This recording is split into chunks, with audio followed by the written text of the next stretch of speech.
Hello friends, welcome to soft skills. आज के session में हम पढ़ने वाले हैं सेंटेंस फ्रेमिंग का बेसिक स्ट्रक्चर। जब भी हम सेंटेंस बनाना स्टार्ट करते हैं या बिगनर्स लेवल पे जब हम कुछ सेंटेंस को ट्रांसलेशन करने की सोचते हैं तो एक स्ट्रक्चर हमारे माइंड में होना चाहिए जो हमारी काफ़ी हेल्प करता है। तो उसी को आज डिटेल में समझेंगे। तो चलिए शुरुआत करते हैं। ये सबसे पहले आप देख सकते हैं बोर्ड पे एक मैंने फॉर्मूला लिखा है, एक स्ट्रक्चर लिखा है, subject plus helping verb plus main verb plus object. यहाँ पे हम 4 टर्म्स का यूज कर रहे हैं। इन चारों टर्म्स को आज हमें डिटेल में समझना है। तो चलते हैं सबसे पहले फर्स्ट टर्म को समझते हैं। फर्स्ट टर्म है यहाँ पे सब्जेक्ट। अब सब्जेक्ट क्या होता है हमें ये समझना है। इससे रिलेटेड बच्चे काफ़ी कंफ्यूज होते हैं और इसमें काफ़ी वैरायटीज आती है। एक ही वर्ड के कई सारे अर्थ निकलते हैं, वो हमें समझना है। सबसे पहले सब्जेक्ट का हिंदी में मीनिंग देखते हैं क्या होता है। दैट इज कर्ता। कर्ता मतलब कार्य करने वाला। अभी ये डेफिनेशन तो बहुत सिंपल है, बट इसको सेंटेंस में हमें पहचानना ये थोड़ा चैलेंजिंग हो जाता है। जैसे डेफिनेशन ही है, the person who performs an action. जो व्यक्ति किसी कार्य को करता है उससे हम क्या कहते हैं, सब्जेक्ट। जैसे आप लेफ्ट कॉर्नर पे देख सकते हैं, मैंने कुछ वर्ड्स लिखे हैं, सब्जेक्ट्स लिखे हैं और उनके मीनिंग लिखे हैं। जैसे सबसे पहले मैंने लिखा है आई। आई का मतलब क्या होता है। अब आप कहेंगे मैं होता है, मैं के साथ मुझे भी होता है, मैंने भी होता है। अब वो कैसे होता है हम एग्जाम्पल के थ्रू समझेंगे। सेकंड हमने लिया है सब्जेक्ट वी। वी का मतलब क्या होता है, हम, हमें, हमने। यू, तुम, तुम्हें, तुमने। दे, वे, उन्हें, उन्होंने। ही, वह, उसे, उसने। शी, वह, उसे, उसने। अब यहाँ पे ही और शी दोनों के हिंदी मीनिंग तो सेम ही है, बट इनमें एक डिफरेंस होता है। He for boys, she for girls. He का यूज हम मेल के लिए करते हैं और शी का यूज हम फीमेल्स के लिए करते हैं। Next one is it.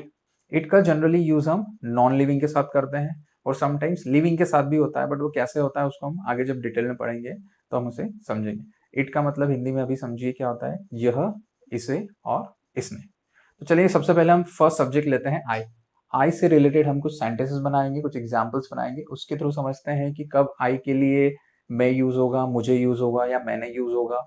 इसका यूज किस तरह से करते हैं। आई का यूज सभी को पता है मैं, बट मैं के अलावा भी सब्जेक्ट में उसके कुछ और मीनिंग्स होते हैं या कुछ और वर्ड्स के लिए भी हम आई का यूज करते हैं।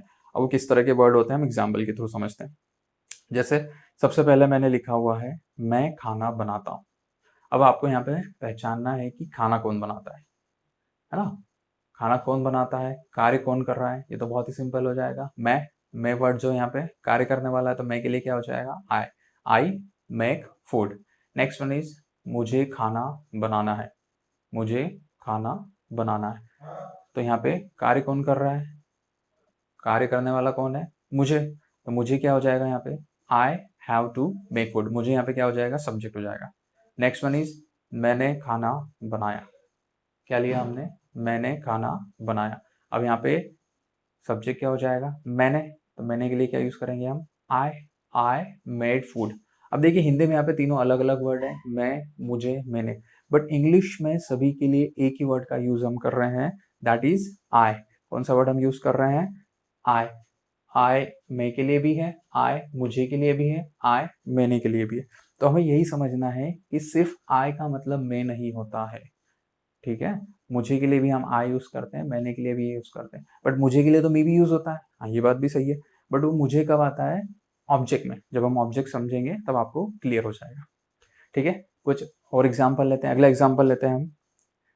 क्या लिखा हुआ है यहाँ पे, वे क्रिकेट खेलते हैं। क्या लिखा मैंने यहाँ पे, वे क्रिकेट खेलते हैं।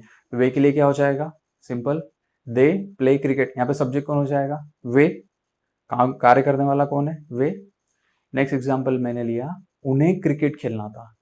उन्हें क्रिकेट खेलना था, कार्य किसे करना था, वर्ड यहाँ पे क्या हो जाएगा, उन्हें। उन्हें के लिए हम क्या यूज करेंगे, दे। थर्ड वन क्या है, उन्होंने क्रिकेट खेला। किसने क्रिकेट खेला, उन्होंने क्रिकेट खेला। तो उन्होंने के लिए क्या वर्ड यूज हो जाएगा यहाँ पे, इसके लिए भी क्या होगा, दे। यहाँ पे सब्जेक्ट क्या हो जाएगा, दे, उन्होंने।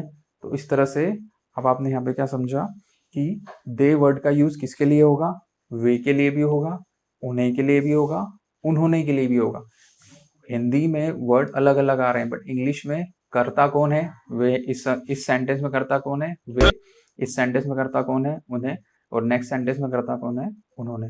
तो इस तरह से हमें ये समझना है कि सेंटेंस में हिंदी में हमें ये समझना है कि सब्जेक्ट वो होता है जो कार्य करने वाला होता है।